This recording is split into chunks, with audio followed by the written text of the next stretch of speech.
Welcome, this is Jennifer, and I am so glad you're here. Today I'm sharing with you a few different techniques that involve ink lifting. Ink lifting is a simple technique that can be done with many types of inks and can be done with stencils, stamps, and dies. It also is a great technique because it often results in 2-for-1, where you get two backgrounds or two images from one technique. I will share a few variations of ink lifting today, and I'll share some more in a future video. I will also link to previous videos I've done with similar techniques so you can get some more ideas. Let's start with this card here, where that colorful inking is part of ink lifting. Now for this and many cards in today's video, I'm using a Gina K Designs Feathers and Flora kit. I like Gina's kits because it's one of those that's packed full of lots of products. And the nice thing about Gina's over others is there's a variety of style included. In this kit, you have two large 6x8 stamp sets, a set of feather dies, two stencils, the ones you see there, the layering dies for the word happy, and some fun pattern papers with a petite design that are great and easy to use for card making. So a lot of these products are ones that can be used over and over again, which is why I really like to use her kits. All right, let's get started with this 6x8 stamp set and the dies that go with it. This is part of the kit. You can see there are these beautiful detailed images that stamp nicely into these feather dies. There are many simple ways you can use this stamp set and die set together. However, I'm stepping it up and using an ink lifting technique that will result in double pieces, so we have more pieces to make more cards. These feathers have won my heart, and I'll be using them for, I think, all of today's cards. All right, now, today we need to be using inks that react to water. I wanted to show you how you can test your inks to see if they react to water. You want to go direct to paper with your ink pad, like I did here with Gina K Designs. Then sprinkle some water on it. If it starts to lighten where you sprinkled the water on, then you can use that ink for this technique. If you have Tim Holtz Distress inks, those are great for this. You can see here Gina K Designs inks work great with this. And any kind of water-based marker should work well for this too. Now for my first examples, I'm using markers because I haven't done so in a while.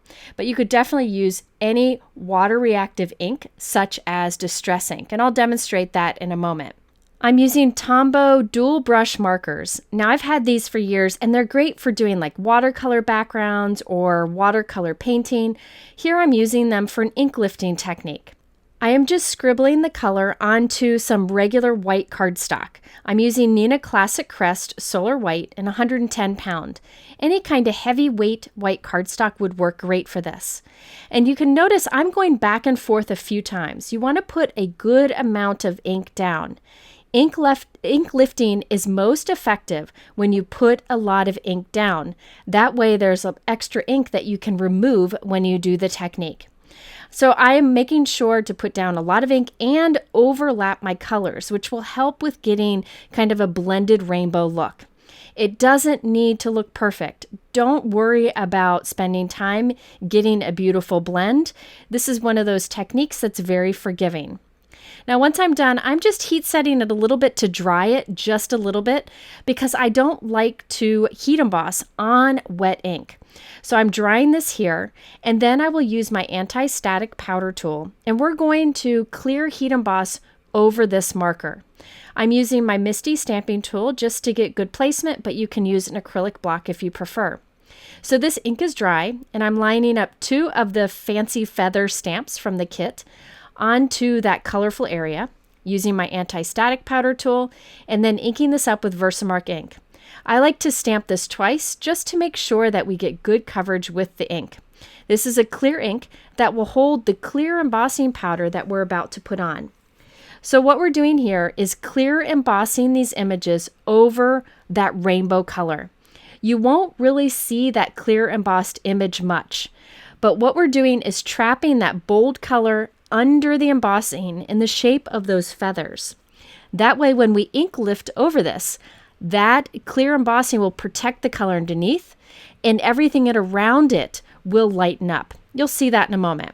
So again, all I did here was clear emboss these images over that colorful marker that we did on regular white cardstock.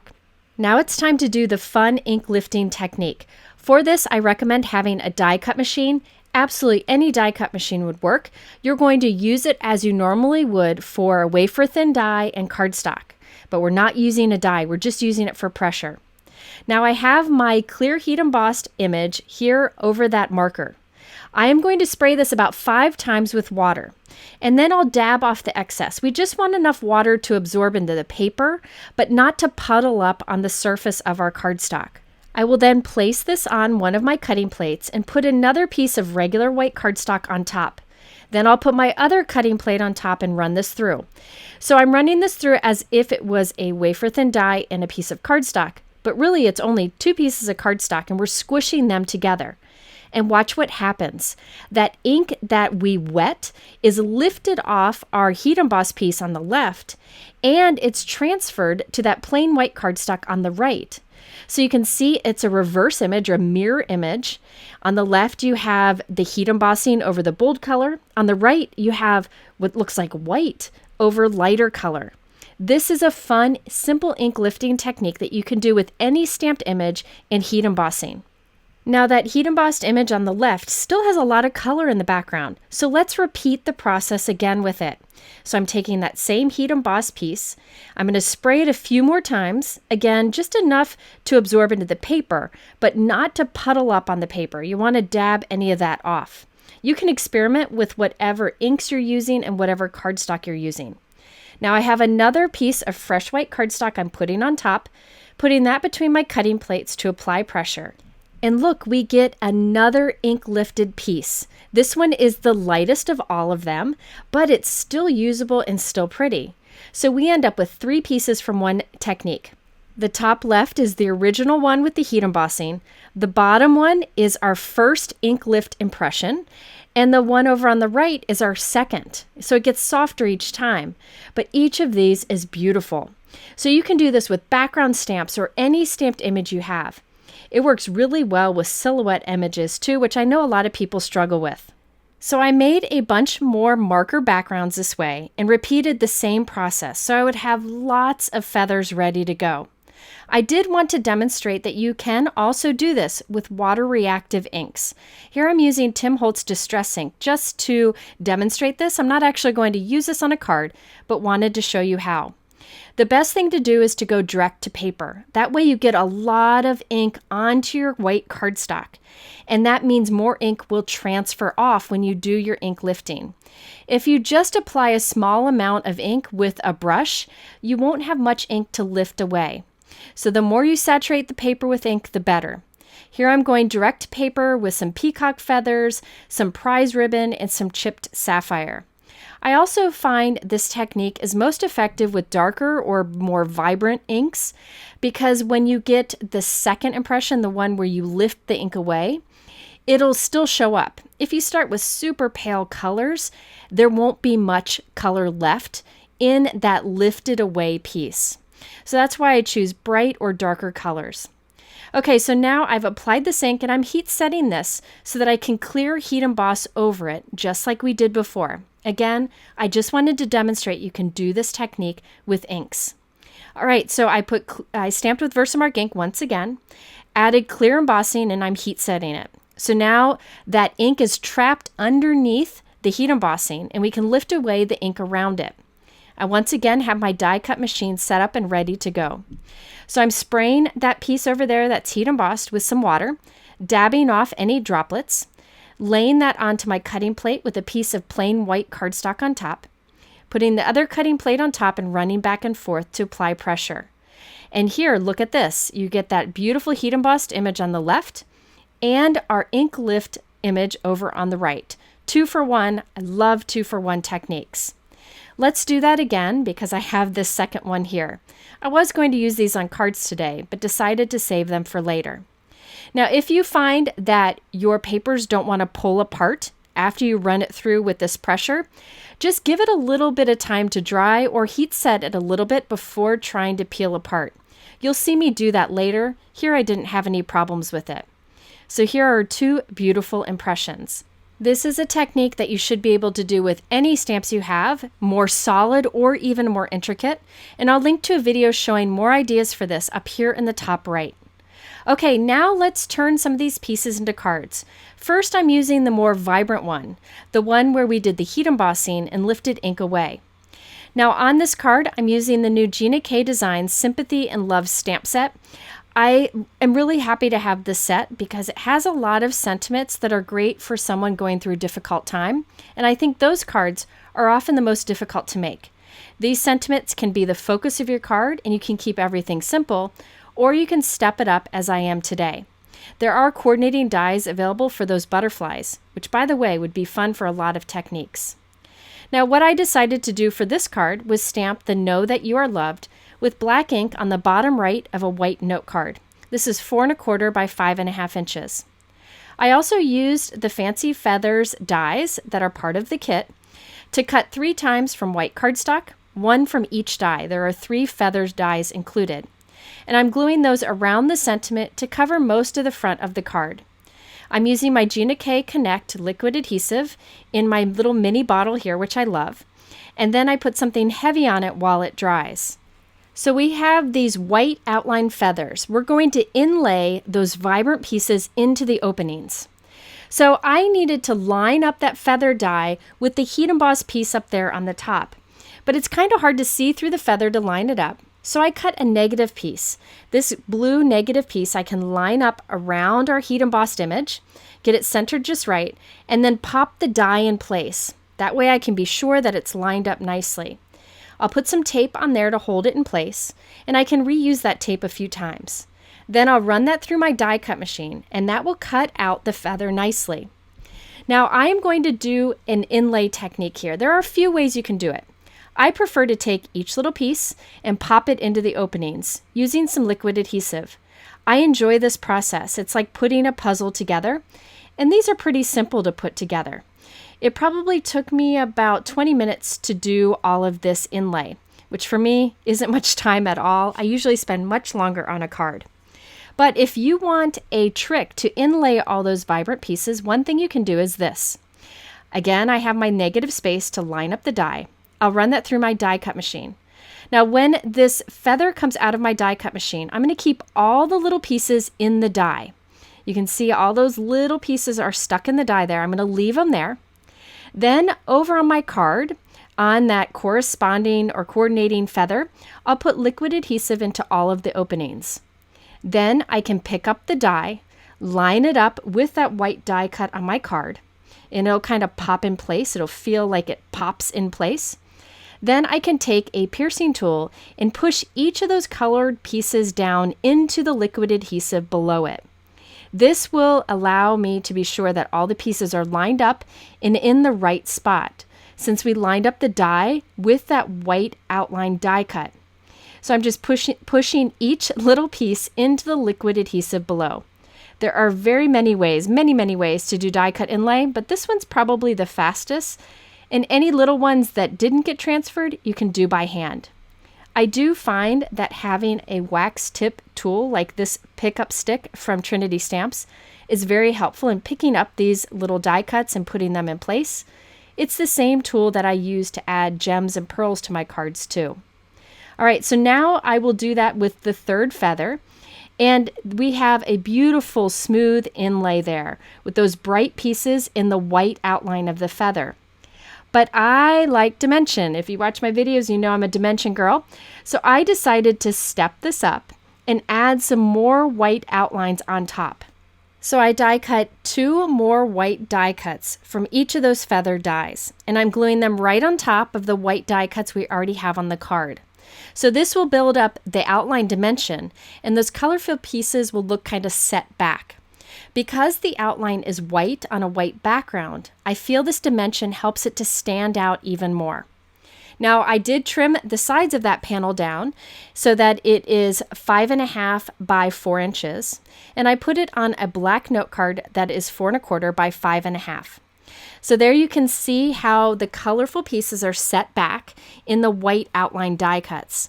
And you can see that beautiful bright color and shine from the embossing that we got with doing that ink lifting technique. And the best part is we have all the extra pieces that we created with the ink lifting that we can do for additional cards.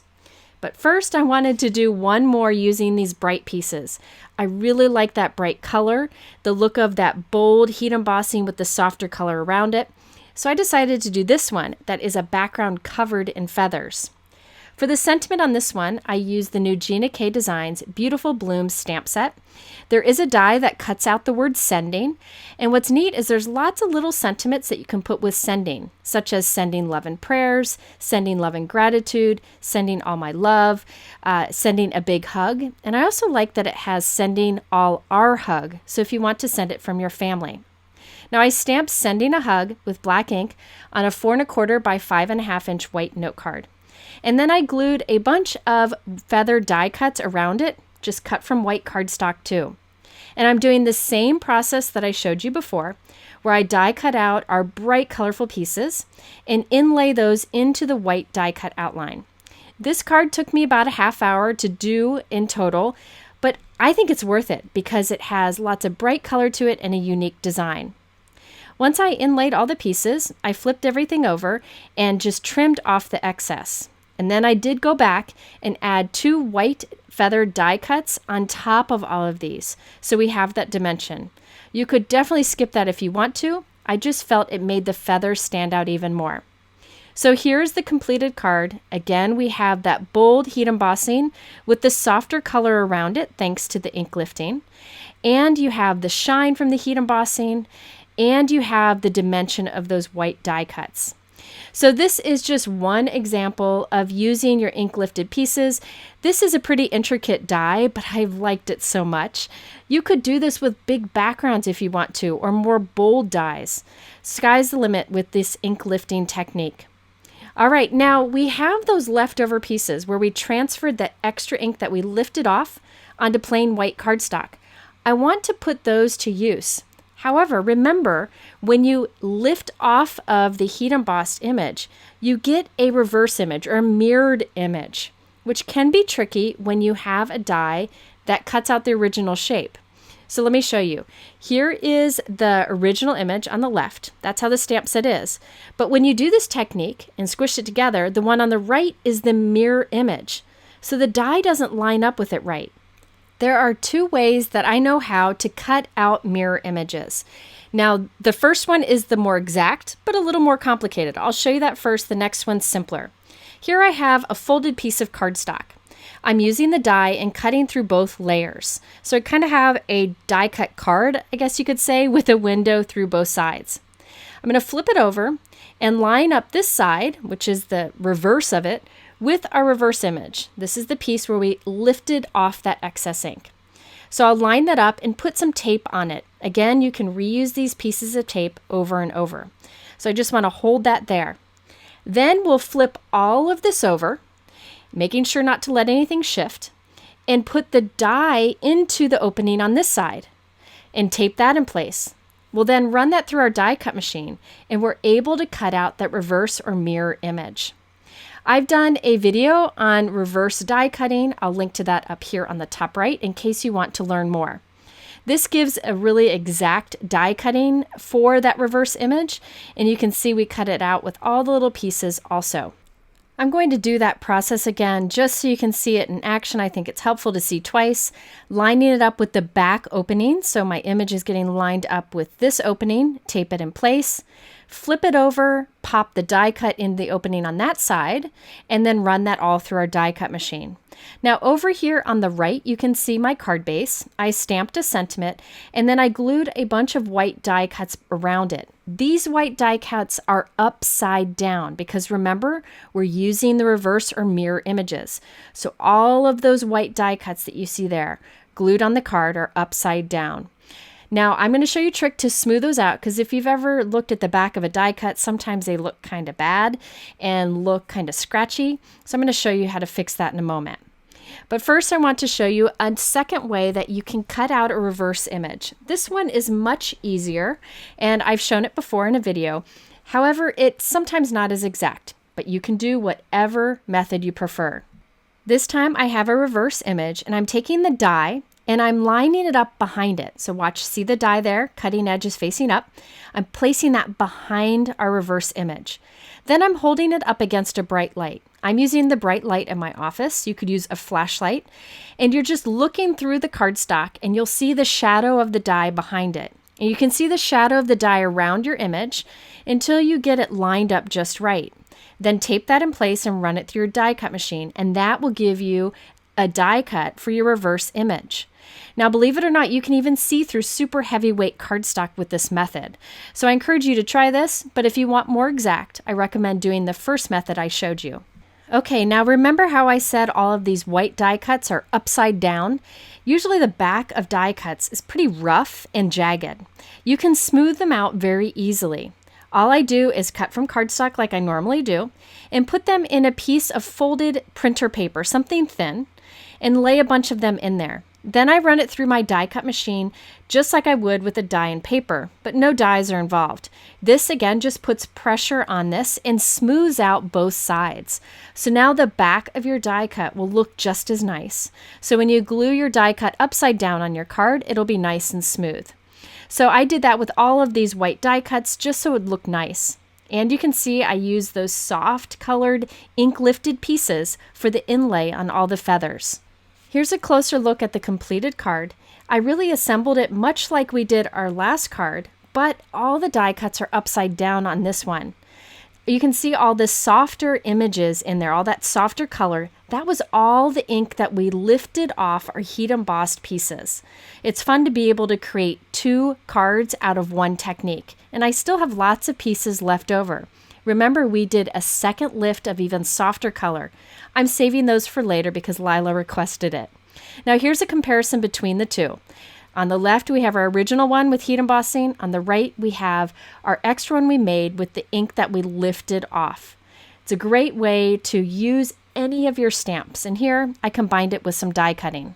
And because the die that I used was an outline die, I have all of these pieces left over that I can use on a card also. Okay, let's do ink lifting with a stencil. This is super easy and fast to do, and I have 2 different ways to use stencils with ink lifting. I will demonstrate these techniques with this new Gina K Lush Leaves stencil. I love this stencil. I think it's a beautiful design that works with a lot of cards. For my first card, I'm starting out with plain white cardstock. Heavy weight is best. And apply Distress ink to this. I know Distress ink reacts really well with water, so I know it's a good option. It's really my favorite for these techniques. I'm going direct to paper with 2 lighter colors, Twisted Citron and Cracked Pistachio. Then I'm applying a little bit of darker color on top using Rustic Wilderness and Peacock Feathers. And I'm just kind of putting color down here and there. By doing direct to paper with the lighter color, I have like some base ink down, and now I'm just applying some variation over it. It doesn't need to be blended beautifully. This is a very forgiving technique. We now need to spray our stencil with water to do the ink lifting. So I'm laying some paper towel down. I think it's best to spray on top of paper towel. It'll absorb any water that gets on the back of your stencil. And I'm spraying this pretty generously until I have like medium to large droplets of water on the stencil. You'll need to experiment with your stencil, your inks, and your cardstock. So once I've sprayed water over the entire stencil, the only thing that's on it is water, I'll lift it up and lay it onto our inked background. And I will quickly put another paper towel, a dry one, on top to absorb any of the water that kind of seeps out of the openings. This will ensure you get a cleaner design. Once I have dabbed off the extra and pressed all around, then I'll lift the stencil off. You won't see much at first, but as you let it dry or heat set it, you'll see that anywhere the wet stencil touched, you'll get a softer kind of velvety look. That's because the water that was on the stencil will react with this ink, softening that area. So now our leaves look a little bit bolder, and our background looks a little bit softer with kind of a velvety look to it. It is beautiful in real life. It's a simple technique that really can make a big impact on the background of a card. Okay, let's do the second technique for using a stencil for ink lifting. Once again, I have white cardstock and I'm applying a heavy amount of Distress ink. Distress oxide inks do work for this technique, but in a different way. I do find Distress inks to be the best. There are also Hero Arts reactive inks. Again, you could use the Gina K inks, any ink that reacts with water. After putting down lots of peacock feather ink, I'm just putting a little bit of prize ribbon here and there for a bit of variation. I'm laying the stencil down dry this time. There's no water on it, no ink, nothing on it, and taping it down over our inked background. I'm starting with the baby wipe, and I'm pressing a baby wipe onto it. You could use a damp cloth if you want to. Now, it depends on how intricate your stencil is. If it has lots of large, solid, open areas, this should do the trick. However, this is intricate. See all those tiny little nooks and crannies? I want to get into those with a bit of moisture. I felt like the baby wipe wasn't wet enough, so I'm just spraying it with a little water and pressing that all around. I'm not rubbing because we don't want to cause our paper to get messed up, just pressing. You could do a few mists of water, but not a lot. I want this to stay crisp, and if you do too much water, it'll creep under the stencil and cause a bit of a messy look. So after I've applied a bit of moisture all over the openings, just by pressing, I'll remove the stencil. Once again, you won't see a whole lot, but once this dries or you heat set it, all of the leaves will look softer and have that kind of velvety look to it, and the background will be solid. So this is kind of the reverse of the last stencil. Last time the background got softer, this time the openings or those leaves got softer. And all backgrounds look best when you trim them down. I feel like it gives it a finished look. So here's a comparison. Same stencil, two different ways of doing ink lifting. I'll create two simple cards with these before we move on to more ink lifting techniques. For the blue card, I'm using the Gina K Designs Master Layouts 8 die set, which includes all of these dies that are great for 5x7 cards. But I'm just using the small rectangle die that has faux stitching on the inside. It's great to kind of create a banner. So I die cut that from white cardstock and stamped a sentiment from one of the sets I showed you earlier. I'm gluing an outline of one of the feathers right on top, just cut from white cardstock. By the way, I did trim my background down and added it to a white note card that is 4 1/4 by 5.5 inches. I'm trimming a little bit extra off the right-hand side of our little banner here. I want to cover up as little of that background as possible. Once I have that in position, I want to add some blue to the inside of that feather outline. Do a little bit of die cut inlay like we did before. So I'm stamping the feather. This time I'm using one of the other feather options that's in the stamp set, and I stamped that with turquoise C on a turquoise cardstock. I wanted a little bit of darker blue on here to kind of mimic the background. So I'm using a blending brush and powder blue ink from Gina K Designs, and I'm putting a little blue ink towards the bottom of our feather stamp and towards the top. I like to do this a few times, and this will give a really crisp image, but you'll have that blending of color, which is a great way to ink up your stamps. Anytime you want a multicolor image, use a blending brush on the stamp. Now I'm using the same feather die, lining this up and cutting it out. And then I'll inlay all of those stamped blue pieces into the opening of this outline feather, just like we did earlier in this video. For me, this is a very clean and simple card, but it allows you to keep focus on that sentiment, which is the most important thing, and that background that we created by doing ink lifting over a stencil. Absolutely any stencil should work well for this technique, and it's a great way to use some of your older stencils in new ways. Now let's use our other ink lifted stencil background. I trimmed this down to be 4 by 5 1/4 inches, and I cut the top off at an angle and glued it onto a white note card that is 4 1/4 by 5.5. I gold heat embossed sending right along that angled edge, and now I'm gold heat embossing the word gratitude underneath the word sending. Remember, that's one of the great things about that Gina K stamp set, is that you can create different sentiments by teaming different words together. I also cut a piece of gold cardstock, just a thin scrap, and I'm gluing that right along the top edge just to give a finished look. This gold cardstock matches our gold heat embossing and the gold cardstock that I used to cut out a feather. So I used the same feather dye I've used many times, cut that from gold, glued that right on top, and inlaid some white die cut pieces. This is a very simple design, but it has interest thanks to all of the gold and that fun technique we used of ink lifting against the stencil. I tell you, that background looks like velvet in real life, or maybe I should say suede. All right, now let's do some ink lifting with die cuts. I've done a video in the past showing this technique. It's a favorite of mine. I will link to that video if you want to see more techniques like this. This is another one of those techniques that allows you to get 2 for 1. One will be bold, one will be soft. To demonstrate this, I'm using this beautiful, beautiful new Gina K Designs die. It is a mini slimline size, but you could use it on a regular card if you want. Once again, I'm applying a heavy amount of reactive ink, Distress ink, onto plain white cardstock, something heavyweight because we'll be adding water. I don't like to use watercolor paper as much. I do find this technique to be better with regular white cardstock. I applied 4 colors of Distress ink down very heavy onto the white cardstock. We have mustard seed, spiced marmalade, picked raspberry, and seedless preserves. I love this combination. I then die cut it with this die. Any die should work for this. You can see this die cut is very intricate and it works great. It's beautiful as is. But we're going to do some ink lifting with this. So I'm spraying this with water until it absorbs the water. We don't want any puddles on the die cut. We just want to saturate that die cut. We'll lay that onto our cutting plate and then put a piece of clean white cardstock on top. Then we'll put one more cutting plate on top of that, run it through our die cut machine, which applies the pressure. That will transfer some of the excess ink from our die cut onto the plain white cardstock, giving us 2 pieces out of 1 technique. Now this is pretty intricate and it's wet. If I tried to pull this apart without heat setting it, I might tear my die cut. So I'm just applying some heat to it to dry it a bit so that I can carefully peel it apart and I won't ruin my wet die cut. You can also just set it aside to dry for a while.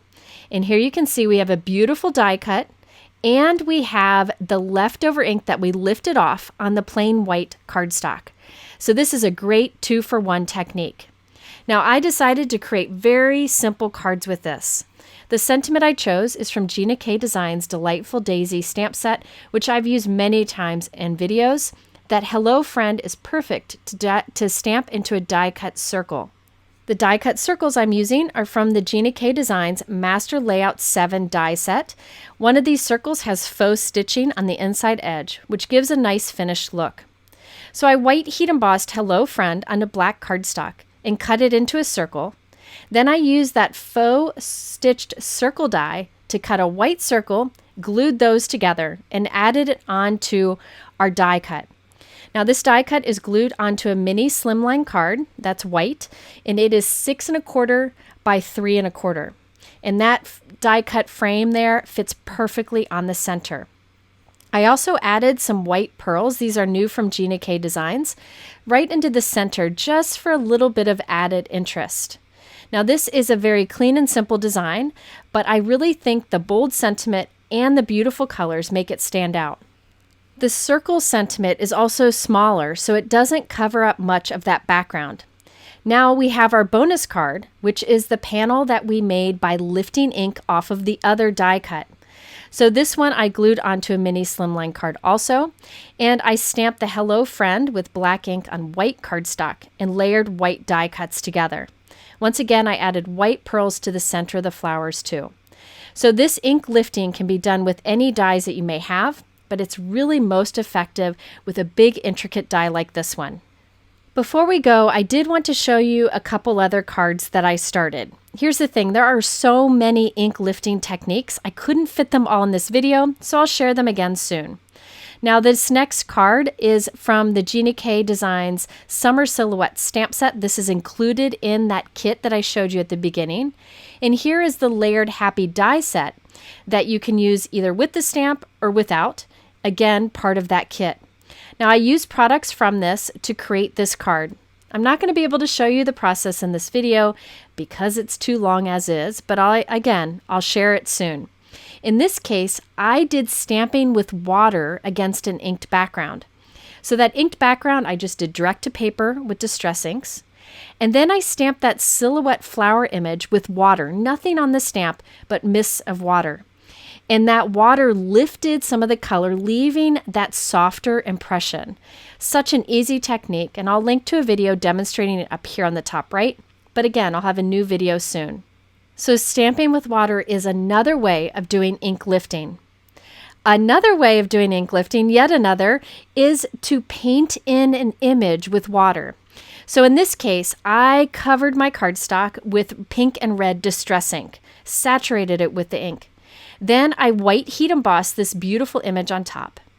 Then I took water and I just painted in the image with water and dabbed off the excess water with a dry paper towel, lifting the ink away, making the inside of the flowers softer. So that is yet another way to do ink lifting. I'll link to a video up here on the top right. And by the way, many of the ink lifting techniques I shared today would be really good with this particular stamp set, which is free with purchase over at Gina K Designs. I think it's beautiful. Didn't get a chance to use it today, so I just wanted to show it to you because it's worth checking out. All right, if you're interested in anything I used today, they are linked below in my YouTube description, but most of these techniques can be done with products you probably already have. If you are interested in learning more about these techniques, I'll link to a couple other videos here at the end. I thank you for spending this time with me. We'll see you soon with another video, and happy crafting.